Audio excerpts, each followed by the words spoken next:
a conversation on WhatsApp to continue for longer than necessary until you knew that the way this boy was sending those messages, you know where he is going. But you were enjoying the conversation.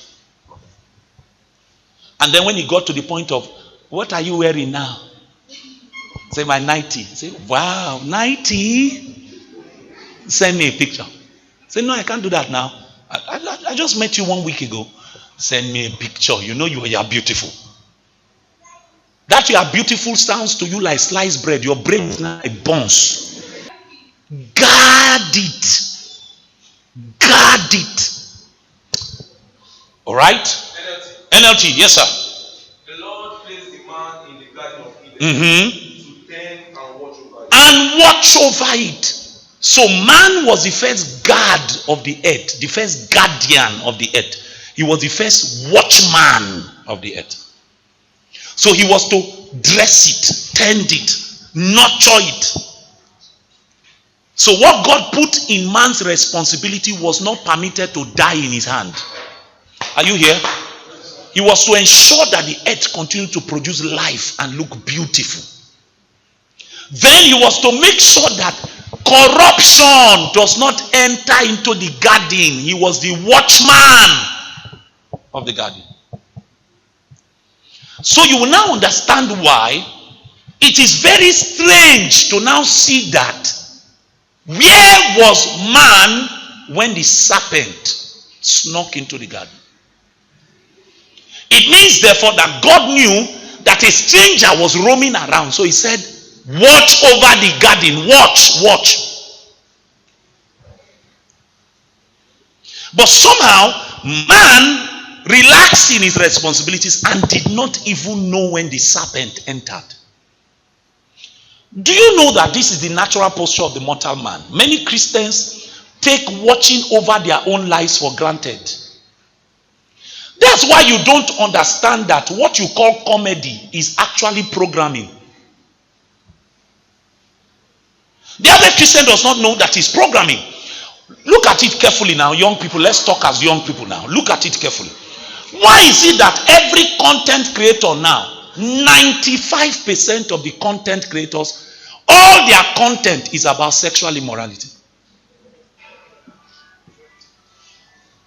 That's if it's not 99%. Why? It's programming. They're trying to pass a message to you. One wise man said something some time ago that I cannot forget. He said some of the most effective lies have not been shouted, but have been whispered into the hearing of men until they have become accepted as normal. They don't shout it. They just subtly begin to minister it. Permit me to use the word minister. Minister it to your subconscious until you become familiar with it and used to it, that it now begins to look to you like normal. So instead of you to call it an abomination, you now take it as normal.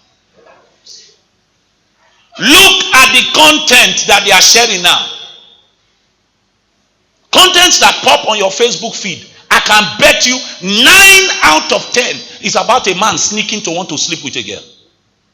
Or a man that is a married man who is trying to commit adultery with a girl, and then his wife is now coming, and then the gate man is now trying to stop the wife because Oga is fornicating. Or it's a content that the camera will focus on the woman's bum bum. Then you'll be like, hey, Jesus.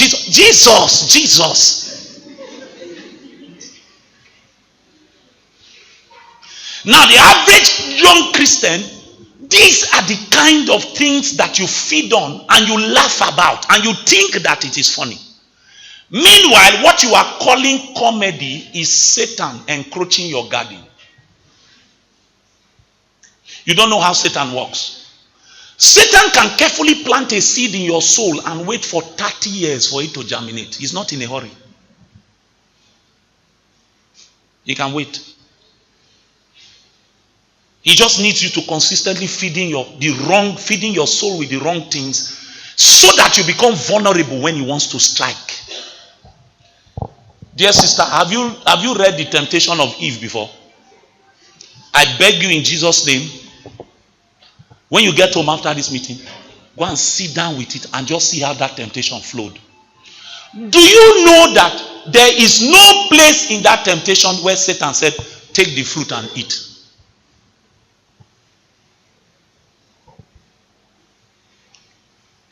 Are you aware?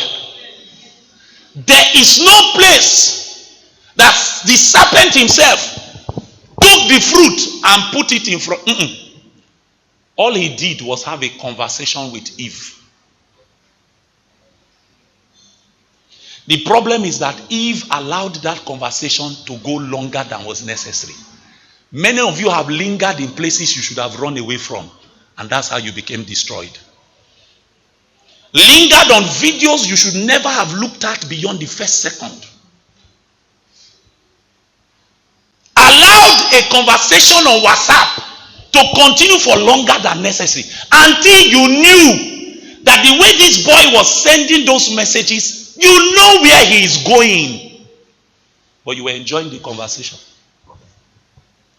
And then when he got to the point of, what are you wearing now? Say, my 90. Say, wow, 90? Send me a picture. Say, no, I can't do that now. I just met you 1 week ago. Send me a picture. You know you are beautiful. That you are beautiful sounds to you like sliced bread. Your brain is now like bones. And you have sent your 90 picture and say, I've never seen an angel like you. He said you would have been looking better without the 90. Say, send me your nudes. I just want to see you like the way God formed you on the mountains and the citadels of heaven. In the day the sun struck you from the glories of God, I want to see you modeled like that. And your foolishness. And there's no way you can tell anybody in this room now that you sent your nudes by mistake. Because from the first conversation, everything within your soul would have been crying out that this is a marauder trying to enter your garden. But you allowed yourself to be led on. And now the boy has your nude pictures. And he has seen you in the way that no man is supposed to see you until your wedding day. And every time you think about it, you wonder, how did you get there? The problem is you did not know that your life is your garden. And you need to watch over it. You need to watch over it. How did you become an addict to masturbation? I wish I came with copies of my book, Naked Flesh. I wish. I was trying to carry it, but I was in a hurry. How did you become a creature of masturbation the way you are now? That Satan now knows he has your mumu button. That you can even finish fasting. I hear strange things. A brother did a 14 days fast. On the last day of his fast, his girlfriend appeared at his door. After 14 days waiting on the Lord, crying and praying, he ended it with fornication.